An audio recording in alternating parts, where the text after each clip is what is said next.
When asked, how's it feel to be black in America? Words that are often used are fearful, tiring, and downright hatred.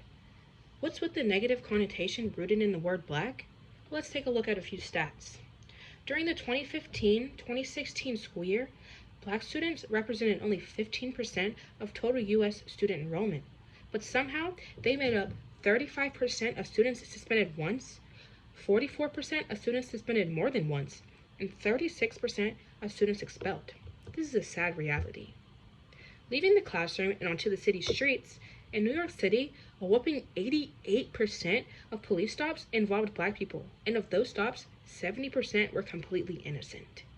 This is an even sadder reality. Once African Americans reach working age, the issues don't stop. Job resumes with traditionally white-sounding names receive 50% more callbacks than those with traditionally black-sounding names. These statistics aren't random and they aren't new. They stem from the ongoing inequality embedded in the laws and regulations of society that we know as systematic racism. According to the president of the NAACP, Derek Johnson, systematic racism can be defined as systems and structures that have procedures or processes that disadvantage African Americans. Going back to the beginning, we see where it started: slavery.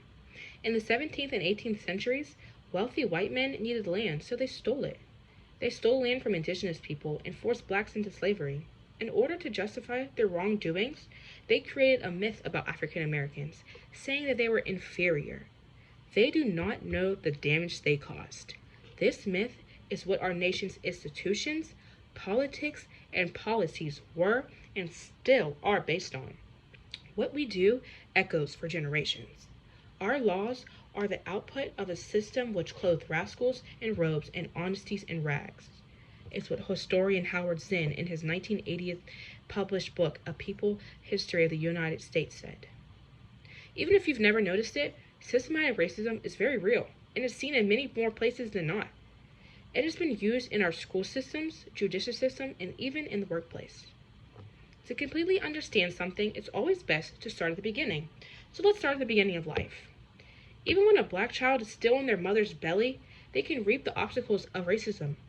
Black women are 3 to 4 times more likely to experience pregnancy-related death than white women. Many factors contribute to this, such as black women being more likely to be uninsured, face greater financial barriers, and are less likely to have access to prenatal care. If a black child is able to make it past this very first obstacle, they have a lot more ahead of them. Throughout history, standardized test scores have shown gaps in educational achievements between white and minority students. This is due to the lack of equal opportunities for pursuing education. Schools with 90% or more students of color spend $733 less per student per year than schools with 90% or more white students. Because of this lack of money in inner city schools, they have fewer resources to quality books, computers, and sometimes even teachers. It is a fact that the public school system of this country was built, bought, and paid for using commerce generated from the slave trade and slave labor. So it's safe to say these resources were never invested in black and brown children. Historically speaking, the education of the black and brown child has always depended on the philanthropy of others.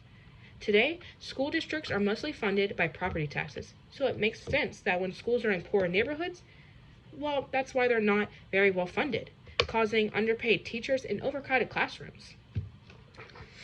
The problems we have as a country are the problems we created as a country, and the quality of your early education makes all the difference on if you go to college or not. Black people are actually less likely to attend and graduate college because they face greater financial barriers. Taking a look at the stats again, only 4.4% of America's wealth is black owned. To understand this statistic more, let's look at it like this. For every $100 a white person has, a black person has $5.04. The rising cost of attending college, along with the increasing amount of constraints to financial assistance, may hurt the chance of African Americans entering college and other post-secondary institutions. Not only does systematic racism persist financially in the school system, but also in the rules and regulations of the school system. In almost all inner city schools, we see the presence of what we know as the school to prison pipeline. The school to prison pipeline refers to policies that push students of color out of the classroom and into the criminal justice system. An example of this would be the presence of police officers, parole officers, and metal detectors in lower income schools. This serves as a critical component in the pipeline because black and brown kids are more likely to be disciplined, suspended, and arrested in schools when police are present. Police in schools create an anxious and damaging environment because school-based arrests put students in direct contact with the criminal justice system. It is said that the best way to keep people under your control is to keep them barely educated and locked away. If a black child is pushed into the criminal justice system, the systematic racism does not end. It in fact actually gets worse. At current levels of incarceration, a black male in the United States today has a greater than 1 in 4 chance of going to prison during his lifetime. Black people are actually subject to pretrial detention at a higher rate than white arrestees with similar charges, and are 6 times more likely than their white counterparts to be incarcerated. The reason behind this are biased policies and practices that create disparities and structural disadvantages. There are a number of contributing factors for the growing disparity in sentencing, such as the war on drugs, mandatory sentencing for all crimes, and unfair trials due to biased decision makers. Upon release, the law makes returning home from prison more difficult. People living with a conviction record face nearly 50,000 federal and state and local legal restrictions, often referred to as collateral consequences. These restrictions are the loss of some employment rights, the right to receive federal and state grants, to live in public housing, to receive assistance like food stamps or SSI, to possess a firearm, to be able to vote in some states, and so on. African Americans tend to have a hard time transitioning into society after prison because not only do they have to worry about finding a home and a job, but also finding friends, family, and a support system. These hurdles make it difficult for formerly incarcerated people to obtain basic necessities to survive. Re-entry does not impact all formerly incarcerated persons similarly. Black males who return to society after incarceration do so with limited social capital, education, and employment skills to assist them. Research has found that employers are often unlikely to hire formerly incarcerated minorities, which make it extremely hard to not return to prison after release. The tremendous challenges to successfully re-enter explains the high recidivism rates in black males. Recidivism rates in African Americans are higher than any other race because they often return to neighborhoods that are saturated with poverty, high unemployment, and crime. High recidivism rates serve as an indictment of the justice system, which has failed to create paths back to society for formerly incarcerated black males. According to Joseph Littleton, who is a writer for the Mill Source, if one objective of the judicial system is to rehabilitate criminals and help them successfully re-enter society, it is failing black men at a greater rate than any other group. It is safe to say not everyone is treated equally in the criminal justice system. If a black child somehow manages to overcome the obstacles that they've encountered from the beginning of time and reach adulthood, there's still so much more that they have to go through. For some, reaching the age of 16 and being able to work is a cause to celebrate and be excited. But if you're African American, you know that there are more problems ahead. Oftentimes in the workplace, we see what is known as occupational segregation. Occupational segregation is when African American workers end up in lower paying jobs than their white counterparts.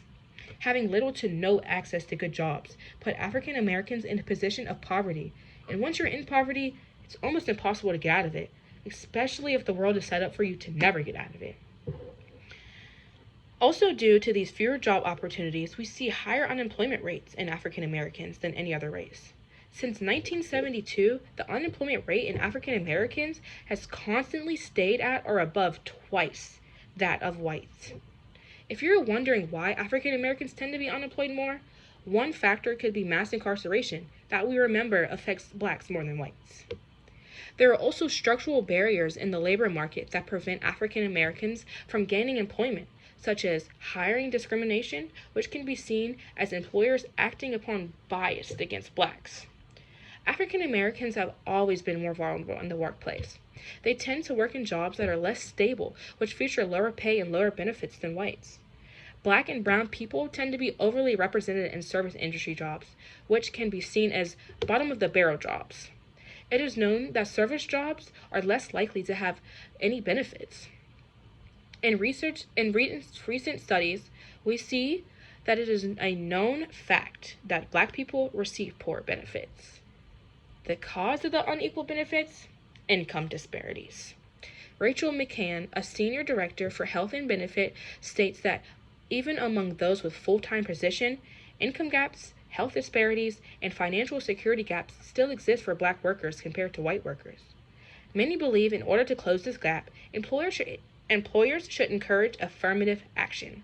Affirmative action can be described as a policy aimed at increasing workplace opportunities for people who are underrepresented in various areas of society. In our case, this is black people. Affirmative action seeks to reverse historical trends of discrimination, and in our case, this is systematic racism. This policy is seen by many as a positive discrimination rather than a negative, as it includes admission to schools and jobs and professional positions this could be exactly what African Americans need. Affirmative action has created programs that play a critical role in the black experience because these programs lead to more black presence and representation in workplaces that black people felt they'd never see. Without affirmative action, the systematic barriers to obtaining quality jobs that African Americans face can cause them to work at dead-end jobs generationally, meaning they'll be working at a dead-end job, then their children will, then their grandchild will, then their grandchild will. It's a never-ending cycle. Even though slavery ended here in America more than 150 years ago, the racism that fueled it still persists in systematic ways. Racism has played a role in the creation of our systems of education, justice, employment, and just about anywhere else you can think of. The experiences that African Americans face are complex and heartbreaking, and they are due to obstacles that are built right into our DNA. A systematic problem requires a systematic solution. So in order to terminate systematic racism, we must pursue systematic equality. Will this racism injustice ever